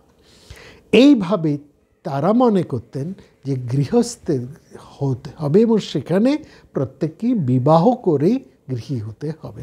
সেখানে এই জন্য বলা হচ্ছে যে এই বেদ বিহিত সমস্ত কর্তব্যের মধ্যেই কিন্তু স্ত্রীর, তার পত্নীর একটা প্রবল উপস্থিতি এবং সমান গুরুত্ব সেখানে রয়েছে। সেখানে তোমার স্ত্রী কত বড় শিক্ষিত সেটা কিন্তু প্রশ্ন নয়, কিন্তু তার সমান অধিকার রয়েছে। এখনকার দিনে কিন্তু এই কথাটা আমরা জোর করে বলতে পারি না। এখনকার দিনের একজন খুব বড় নারীবাদীও কিন্তু এই কথাটা জোর দিয়ে বলতে পারেন না। অর্থাৎ সমাজে স্বামী স্ত্রী থাকলে এবং স্ত্রী যত বড়ই শিক্ষিত হোক না কেন, যত উচ্চ শিক্ষিত, যতই তিনি অর্থনৈতিকভাবে আত্মপ্রতিষ্ঠিত স্বয়ংভর হন না কেন, তিনি যে সমান মর্যাদা নিয়ে সেই পরিবারের মধ্যে থাকবেন, কি স্বামী কিংবা স্ত্রী দুজনের ক্ষেত্রেই আমরা এটা বলছি। পুরুষে যে আজকাল সমান মর্যাদা নিয়ে একটা পরিবারের মধ্যে থাকছেন, তার যে সবসময় তার মর্যাদা রক্ষিত হচ্ছে তাও কিন্তু নয়, মেয়েদেরও নয়, ছেলেদেরও নয়। কিন্তু বৈদিক সমাজে এই যে পরিবার, একজন স্ত্রী এবং একজন পুরুষ দুজনেরই কিন্তু সমান গুরুত্ব, সমান দায়িত্ব এবং সমান মর্যাদা। সেই জন্য বলা হচ্ছে বেদ বিহিত সমুদয় ধর্মকর্ম সপত্নীকে অনুষ্ঠান করতে হতো। এখানে বিচার হতো না তোমার স্ত্রী কতখানি শিক্ষিত, কতখানি অর্থবান, কতটা গুরুত্ব, এটা কিন্তু দরকার নেই। এবং যে পত্নী গ্রহণ করেনি মর্ত জীবনের কোনো কিছুতে তার কোনো অংশগ্রহণে নয়, সে আসলে সামাজিকই সে নয়। ফলে সামাজিকের অপত্নিক ব্যক্তি কোনোভাবেই সমাজের পূর্ণ অধিকার সে পেত না। সুতরাং যেমন কোনো মূর্খ সামাজিক হতে পারে না, তেমনি তার বিবাহ করার তার অধিকার নেই, ফলত সে কোনো সামাজিক হতে পারে না। সমাজে থাকতে হলে তাকে বিদ্যা চর্চা করতেই হবে, জ্ঞান সাধনা করে আসতেই হবে এবং তাকে গুরুগৃহে থেকে সমাবর্তন লাভ করে তারপরে সে বিবাহের অনুমতি পাবে। কোনো মূর্খের বিবাহের অধিকার নেই। যেহেতু তার বিবাহের অধিকার নেই, অতএব সে কোনোভাবেই সে গৃহী হতে পারবে না, এবং গৃহী যেহেতু সে গৃহী নয়, অতএব সে সমাজভুক্ত হতেও পারবে না, সে সমাজের বাইরে, অন্তজ, এই অর্থে সে থাকছে। আচার্য গৃহ থেকে যে পাশ করে আসছে, এই জায়গাও আবার একটু তফাৎ। দেখুন এখনকার সময়, এখনকার দিকে যে ছেলে মেয়ে খুব অনেক পড়াশুনো, ডিগ্রি, ডিপ্লোমা ইত্যাদি ইত্যাদি নিয়ে এসছে, দেশ বিদেশের থেকে শিক্ষা লাভ করে এসছে, তার বাজার দর অনেক বেশি, এটা না?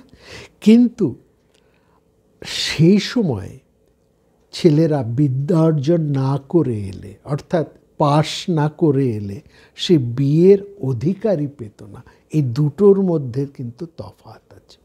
এখনকার দিনে যার যত ডিগ্রি, ডিপ্লোমা, যত সে বেশি পড়াশুনো করে এসছে, তার বাজার দর, বিয়ের বাজার দর তার অনেক বেশি। আর তখনকার দিনে বৈদিক সমাজে সে যদি কোনো রকম তার বিদ্যা চর্চা না থাকতো, তার যদি সমাবর্তন না হতো, সে বিয়ের অধিকারই পেত না। এই দুটোর মধ্যে যে পার্থক্য আছে, এই পার্থক্যটাকে কিন্তু বুঝতে হবে। বিদ্যার কিয়দংশ তাকে আয়ত্ত করতে হতো, এটাই হচ্ছে বিয়ের কথা। অর্থাৎ পড়াশুনোটা সেই সময় ছিল কম্পালসারি।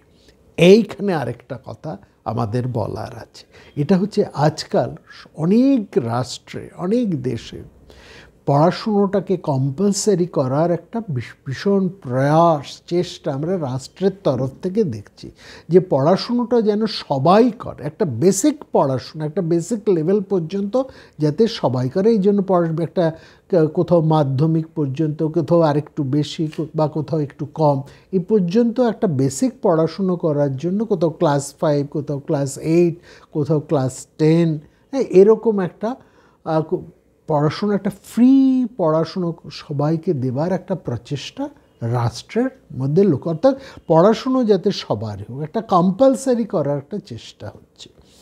কিন্তু মানে একটা মাস এডুকেশনের ভাবনা আমরা খুব দেখছি।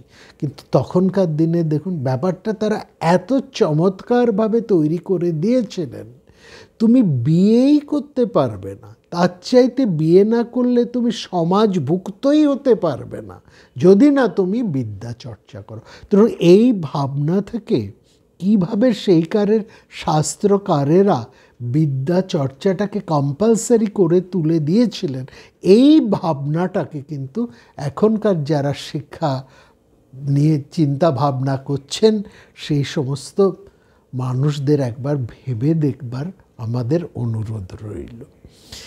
এই যে অতি পুরাতন বৈদিক সমাজ, যে সমাজে অশিক্ষিত মানুষের এতটুকু স্থান ছিল না, তারা গৃহস্থের অধিকার পেত না, কোনো কাজকর্ম করার অধিকার পেত না, সেখানে আমরা দেখছি সেই সমাজভুক্ত প্রত্যেক মানুষই কিন্তু দ্বিজ ছিল।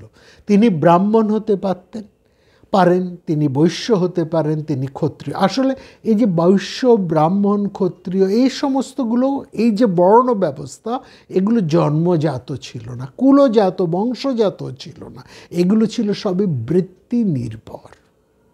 সুতরাং যে বর্ণেরই হোক, যে কিংবা মিশ্র বর্ণেরই হোক, তখনকার দিনে বহু মিশ্র বর্ণ ছিল। ব্রাহ্মণ ক্ষত্রিয়ের বিবাহ হতো, ক্ষত্রিয় বৈশ্যের বিবাহ হতো, ব্রাহ্মণ বৈশ্যের বিবাহ হতো, ব্রাহ্মণ শূদ্রের বিবাহ হতো, এই মিশ্র বর্ণ ছিল। মিশ্র বর্ণটাও বড় কথা নয়, ব্রাহ্মণ, বৈশ্য, শূদ্র, ক্ষত্রিয় কিংবা মিশ্র বর্ণ যাই হোক না কেন, প্রত্যেকেই দ্বিজ হতো, কারণ প্রত্যেককেই পড়াশুনো করতে হতো। পড়াশুনোটা ওয়াজ দ্য কম্পালসারি সাবজেক্ট সেখানে ছিল। এবং বেদ বিদ্যা লাভে সংস্কৃত হয়ে, বিশুদ্ধ হয়ে, পূত হয়ে তার দ্বিতীয় জন্ম। যে ব্রাহ্মণ পড়াশুনো করত, অন্যদেরকে পড়াতো, বিভিন্ন এডুকেশনাল ইনস্টিটিউশনে কাজ করত, গবেষণার কাজ করত, এই ধরনের চিন্তা ভাবনার জগতে যারা ছিল, যারা মস্তিষ্কের কাজ করত, তারা ব্রাহ্মণ, তারাও দ্বিজ। আবার যারা রাজকার্য করত, পলিটিক্যাল অ্যাক্টিভিটি করত, অ্যাডমিনিস্ট্রেশনের কাজকর্ম করত, তারা ক্ষত্রিয়, তারাও দ্বিজ। আবার যারা ব্যবসা বাণিজ্য, ট্রেড ইত্যাদি, এই সমস্ত টাকা পয়সা ইত্যাদি ব্যাপার নিয়ে যারা কাজকর্ম করত, তারা ছিলেন বৈশ্য। আর যারা সার্ভিস সেক্টরে ছিলেন, তারা ছিলেন শূদ্র। অপাঙ্ক্তেয় অন্তজ কারা ছিল না, কারা সমাজ বহির্ভূত ছিল না, যারাদের বিদ্যা চর্চা বা জ্ঞান চর্চা ছিল না, তাদের বৃত্তি ছিল, তারা কিন্তু অন্তজ। এবার অন্তজ ব্রাহ্মণও ছিল, অন্তজ ক্ষত্রিয় ছিল, অন্তজ বৈশ্যও ছিল। তাদের কাজটা, তারা সব বিয়ে থা করার অধিকারী। তার অন্তজ ব্রাহ্মণ মানে কি, তারা হয়তো কিছু তাদের ওই কুলের বংশের ধারা দেখে তারা কিছু কিছু হয়তো জানতো, আর ওই খানিকটা একটু অংবং চং মন্ত্রতন্ত্র বলে একটু ক্রিয়াকর্ম করতে পারতো, কিন্তু তাদের জ্ঞান টান ছিল। সুতরাং তারা সেরকম কোনো দামি জায়গায় পেত। নিম্ন স্তরের ওই অন্তজদের ব্রাহ্মণ তিনি। যেমন আমরা বলি না, ছুতোদের ব্রাহ্মণ, তারপরে কুমোরের ব্রাহ্মণ, ডোমেদের ব্রাহ্মণ, অন্তস্থ শ্রেণীর ব্রাহ্মণ, অর্থাৎ এই নিম্ন স্তরের যাদের শিক্ষা দীক্ষা ছিল, যারা জ্ঞান চর্চা করতেন না, এই তাদের যে সমস্ত ধর্মকর্ম, এই সমস্ত কাজগুলো যারা করতেন, তারা ছিল ওই অন্তত শ্রেণীর ব্রাহ্মণ। আবার বৈশ্য ওই অন্তর্জ শ্রেণী, তার সে ব্যবসা বাণিজ্য করছে, দোকানপাট চালাচ্ছে, আর সে হয়তো অনেক টাকা পয়সা আছে, কিন্তু তার বিদ্যে নেই, এক ফোঁটা তার পড়াশুনো নেই। অনেক টাকা পয়সা আছে, এক ফোঁটা ঠিক সে কিন্তু সমাজের বাইরে।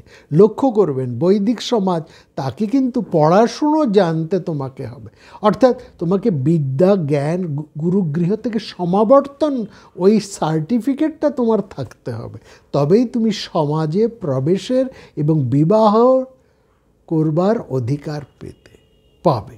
না হলে তুমি ওই সমাজ বহির্ভূত। সেখানে থেকে তুমি বৈশ্যবৃত্তি করতে পারো, ক্ষত্রিয় বৃত্তি করতে পারো, সার্ভিস সেক্টরে শূদ্রবৃত্তিও করতে পারো, ব্রাহ্মণ্য বৃত্তিও করতে পারো, কিন্তু সমাজে প্রবেশের তোমার কোনো অধিকার থাকতে হবে। এদের মধ্যে কি বিয়ে হতো না? এদের মধ্যেও বিবাহ হতো, অন্তর্জদের মধ্যেও একটা বিবাহ ছিল, একটা জটিল এই ব্যাপারগুলো এইভাবে সমাজ এবং সমাজ বহির্ভূত দুটি ধারাও চলতো। এবং অনেক সময় এটাও আমরা লক্ষ্য করেছি, সমাজ এবং সমাজ বহির্ভূতদের মধ্যেও একটা মিলন হতো। সমাজ বহির্ভূত কোনো মানুষের মধ্যে সেরকম যখন একটা জ্ঞানের আলো, তেমন একটা চমৎকারিত্ব, তেমন একটা প্রজ্ঞা, তেমন একটা দীপ্তি বা মেধার যখন দেখা দিত, তাদেরকেও সসম্মানে সমাজের মধ্যে কিন্তু গ্রহণ করা হতো।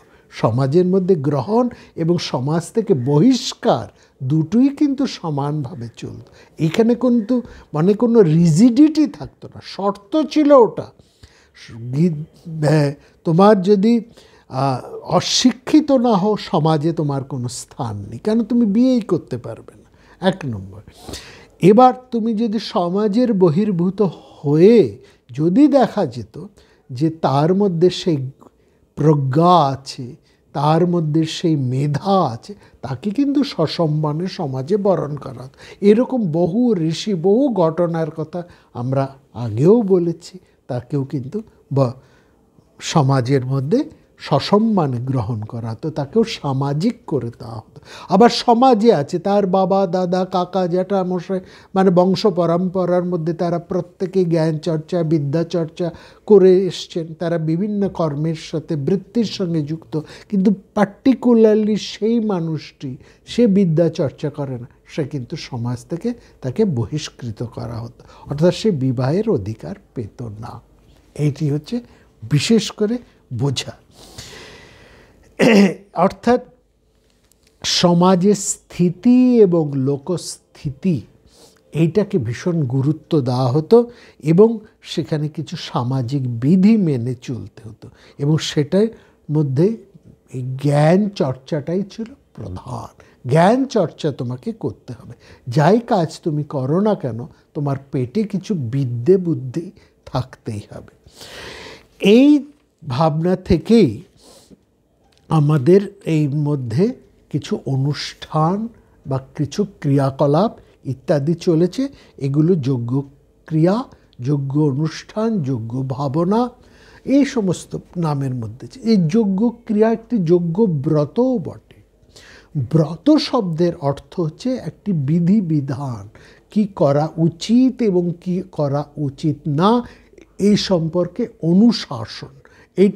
এই অনুশাসনকে পালন করা, এই অনুশাসনকে পালন করাটাই হচ্ছে কিন্তু ব্রত।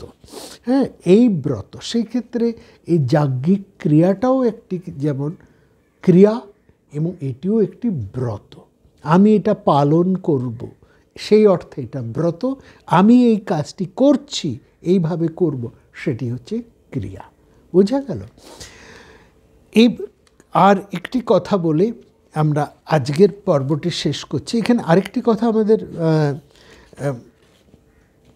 বলে রাখি যে এই পড়াশুনোর এই জায়গাটার মধ্যে থেকে পরবর্তী সময়ে একটা দেখেছি, যেহেতু এই জ্ঞান চর্চাটা একটা আরণ্যক পরিবেশে হতো, এবং সেই অরণ্যক পরিবেশে পরবর্তী সময়ে বৈদিক সমাজেরই পরবর্তী সময়ে মেয়েদের ওই আরণ্যক সমাজে গুরুগৃহে গিয়ে সবসময় থেকে পড়াশুনো করাটা যে সুবিধেটা, অর্থাৎ এই লেডিজ হোস্টেল, এই ধরনের ব্যাপারটা একটু কিন্তু কঠিন হয়ে দাঁড়িয়েছিল নানা কারণে।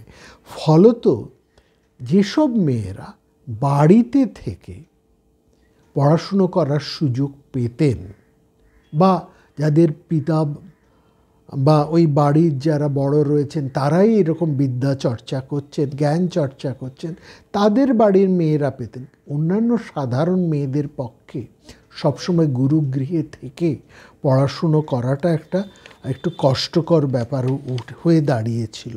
ফলত মেয়েদের মধ্যে আমরা এটা দেখেছি যে মেয়েদের পক্ষে সবসময় জ্ঞান চর্চাকর্তা অর্থাৎ আচার্য গৃহে বাস করে বিদ্যাচর্চা লাভের সুযোগটা তাদের কাছে কমে যাওয়ার ফলে তাদের মেয়েদের মধ্যে বেদ বিদ্যার সুযোগ এবং বেদ উচ্চারণ মানে বেদ পড়াশুনোর এই অধিকারটাও অনেকটা কমে গিয়েছিল, আস্তে আস্তে হ্রাস পেতে আরম্ভ করেছিল এটা।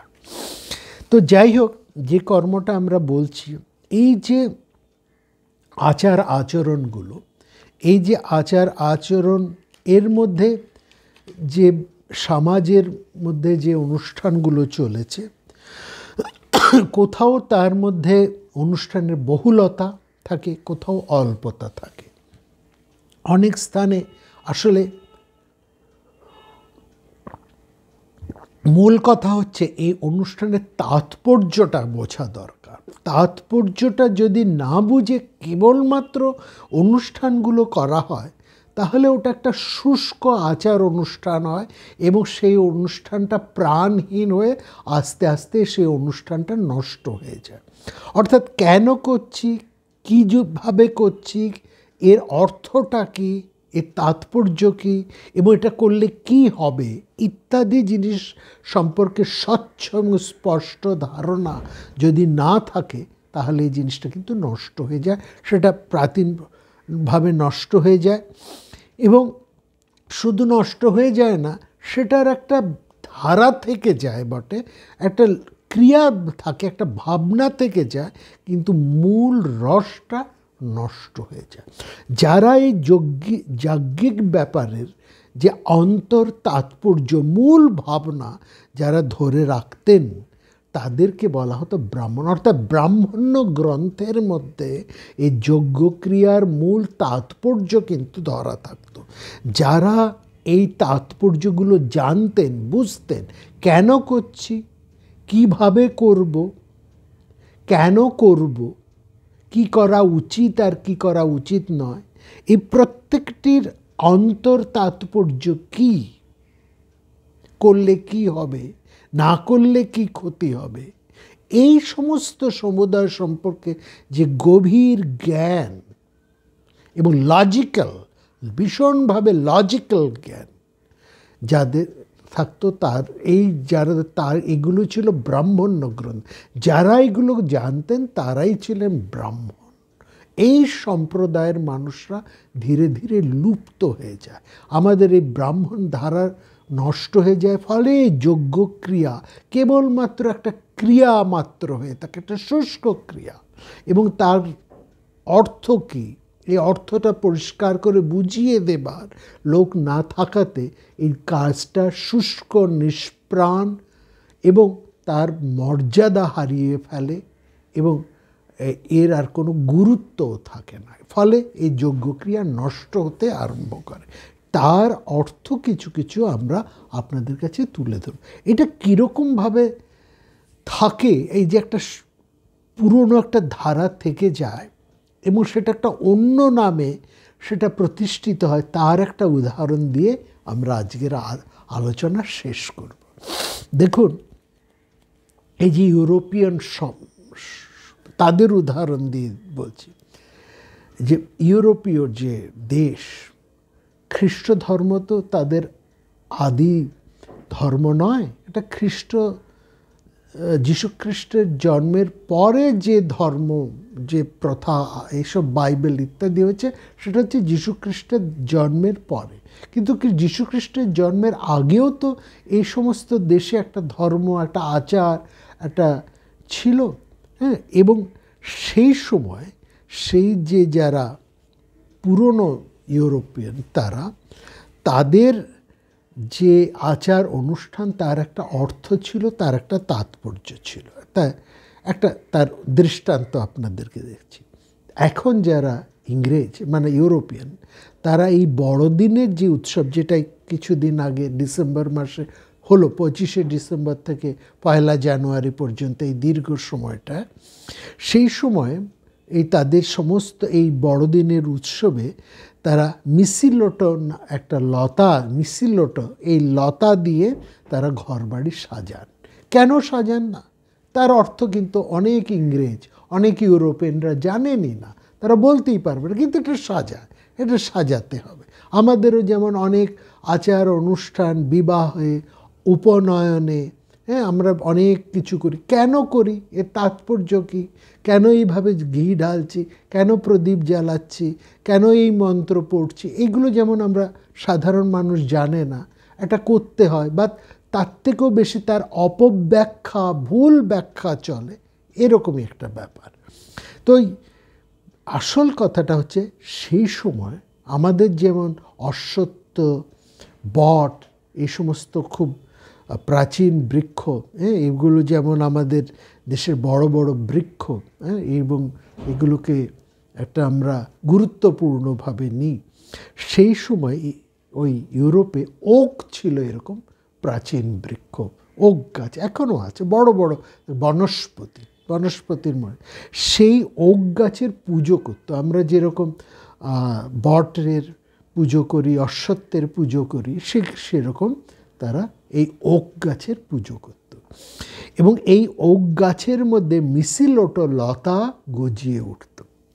তারা কি করত, সেই পুরনো ইহুদি সমাজ, তারা এই লতা কেটে নিয়ে এসে বাড়িতে বাড়িতে রাখতো, বা তাদের পুরোহিত, তাদের যারা ধর্ম, তারা মানে গুরুরা তাদের শিষ্যদেরকে, যজমানদেরকে এই লতা উপহার দিতেন। এই লতা খুব পবিত্র তাদের কাছে, কারণ এই লতা ছিল ঔষধি লতা। তারা বিশ্বাস করতেন এই লতার রসের মধ্যে দিয়ে অনেক অসুখ সারানো যায়, একটা ঔষধি লতা। এই হিসেবে এই লতার গুরুত্ব এবং ছিল, এটা একটা সর্বব্যাধি বিনাশক লতা। এখন তো সেই ড্রয়েডও নেই, সেই ব্রিটেনও নেই, সব। তো সেই দেশে পরবর্তী সময়ে যারা এই খ্রিস্ট জন্মের পরে যখন এই খ্রিস্ট ধর্ম প্রতিষ্ঠিত হলো, খ্রিস্ট ধর্ম কিন্তু দুভাবে প্রসারতা লাভ করেছে। কেবলমাত্র যে ইউরোপের অধিকৃত অন্যান্য কলোনিয়াল দেশগুলোতে তা নয়, ইউরোপের মধ্যেও, ব্রিটেনেও একটা হচ্ছে নিজেদের গায়ের জোরে, টাকা পয়সার জোরে, আর রাষ্ট্রের জোরে, অর্থাৎ অস্ত্রশক্তি এবং শাসক শক্তি, এই দুই শক্তির মাধ্যমেই কিন্তু সমগ্র ইউরোপে এই খ্রিস্ট ধর্ম কিন্তু প্রসার এবং প্রচার হয়েছে। তো ইংরেজ পরবর্তী খ্রিস্টানরা, তারাও এখন হয়ে গেছেন, সব খ্রিস্টান হয়েছেন, খ্রিস্টের উপাসক হয়েছে, কিন্তু তাদের মধ্যে যে পুরনো বড়দিনের উৎসব, সেই ভাবনাটা কিন্তু রয়ে গিয়েছে। হ্যাঁ, তারা সেই পুরনো প্রথাটাকে তারা ছাড়তে পারেনি। কি করলেন তারা কি করলেন, এই যে বড়দিনের উৎসবের সাথে এটাকে তারা যীশুখ্রিস্টের জন্মটাকে ঢুকিয়ে দিলেন। যীশুখ্রিস্ট কবে জন্মেছেন এটা কোনো খ্রিস্টান ধর্মযাজক, জ্ঞানী, পণ্ডিত কেউই কিন্তু বলতে পারবে না, কারণ খ্রিস্টের জন্ম দিন কোনটা, তিথি কোনটা, সেটা কিন্তু কোনো খ্রিস্টানই জানেন না, কেউই জানেন না।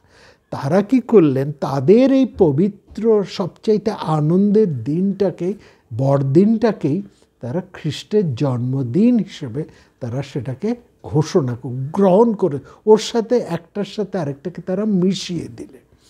এই দিনটা, এই বড়দিনটা, এই যে আমরা কিছুদিন আগে আলোচনা করেছি, সংক্রান্তির আলোচনা করেছি, পূর্ণকুম্ভের আলোচনা করেছি, সবটাই মনে রাখবেন এই বিশেষ দিনটাতে। এই দিনটার সারা আমাদের বৈদিক সমাজ, ভারতীয় সমাজে না, সারা পৃথিবী জুড়েই এই সময়টা কিন্তু একটা উৎসব, একটা আনন্দের সময়। কারণ এই যে সংক্রান্তি, অর্থাৎ দক্ষিণ মুখে চলতে চলতে সূর্য যে উত্তর মুখে ফিরছে, এইটা কিন্তু অতি অশিক্ষিত মানুষও কিন্তু এটাকে লক্ষ্য করত। অর্থাৎ তারা দেখত যে এই শীত, শৈত্য, জড়তা কোনো মানুষই চায় না। কাঁপতে কাঁপতে তারা দেখতো যে সূর্যের তেজ কম, ভীষণ জড়তা, তারা অবসন্ন হয়ে ক্লিষ্ট হয়ে থাকতো।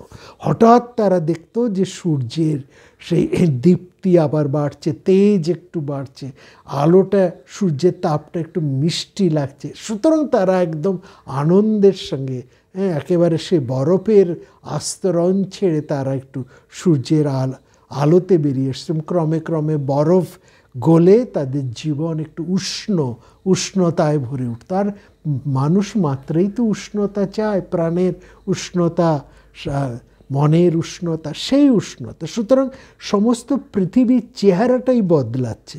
সবার পক্ষেই আনন্দের দিন, উৎসবের দিন। আমরাও যেমন উত্তরায়ণ সংক্রান্তিতে নানা পুণ্যকর্ম করি, পৌষ মাস আমাদের কাছে পুণ্য মাস, পৌষ মাসে লক্ষ্মী পুজো, পিঠে পার্বণের উৎসব, সেরকম এই ইউরোপের সমস্ত মানুষেরা তারাও এই বড়দিনের এই উৎসবে বড় দিনটা বড় হচ্ছে, এটা তারা লক্ষ্য করে তাদের কাছে এই বড়। যীশুখ্রিস্ট কবে জন্মেছেন সেটা আর বড় না, তারা এই বড়দিনের উৎসবের সাথে যীশুখ্রিস্টের জন্মটাকে তারা জুড়ে দিল। তারা কল্পনা করলো ওই বড়দিনে পৃথিবী যখন নতুন জীবনে, নতুন উদ্যম সৃষ্টি হয়, ওই দিনই যীশুখ্রিস্টের জন্ম হয়েছে। খ্রিস্টের আবির্ভাবে আগে থেকেই এই যে বড়দিনের যে প্রথা, যে উৎসব ছিল, তাকেই তারা বিকৃত এবং রূপান্তরিত করে খ্রিস্টের জন্ম উৎসবে পরিণত করে দিল। যার তাৎপর্য ছিল একটা রূপে, তার তাৎপর্য দাঁড়িয়ে গেল একটা অন্য রূপে। ঠিক একই রকমভাবে আমাদের এই বৈদিক সমাজে, বৈদিক ভাবনায়, বেদচর্চার মধ্যে যে তাৎপর্য ছিল, সেই তাৎপর্যের কিছুটা আমাদের এখন উপনয়নে, শ্রাদ্ধে, বিবাহের কর্মে, নানান যা পূজা পাঠের মধ্যে কিছু রয়ে গেছে, কিছুটা বিকৃত হয়েছে, কিছুটা তার ভুল অপব্যাখ্যাও হয়েছে, কিছুটা হারিয়ে গেছে, নষ্ট হয়ে গেছে। ফলত আমরা শ্রদ্ধা হারাচ্ছি, ফলত আমাদের উৎসাহ হারাচ্ছি। এই যে আলোচনা আমরা শুরু করেছি, বিশেষ করে মহর্ষি অর্থবান এবং মহর্ষি পরাশরের যে সংবাদের মধ্যে দিয়ে, আমরা সংবাদের মধ্যে দিয়ে যাব না, আমরা এরকমভাবে নানান কাহিনীর মধ্যে দিয়ে আপনাদের আর দুই একটি পর্বের মধ্যে দিয়ে এই যাজ্ঞিক ভাবনা বা যোগ্য ভাবনার কথা তুলে আনব। সবাই খুব ভালো থাকবেন। আগামী পর্বে আপনাদের সাথে দেখা হবে। এই পর্বটি একটি দীর্ঘ হলো, আগামী পর্বে আমরা আবার এই ভাবনার মধ্যে থেকেই পথ চলব।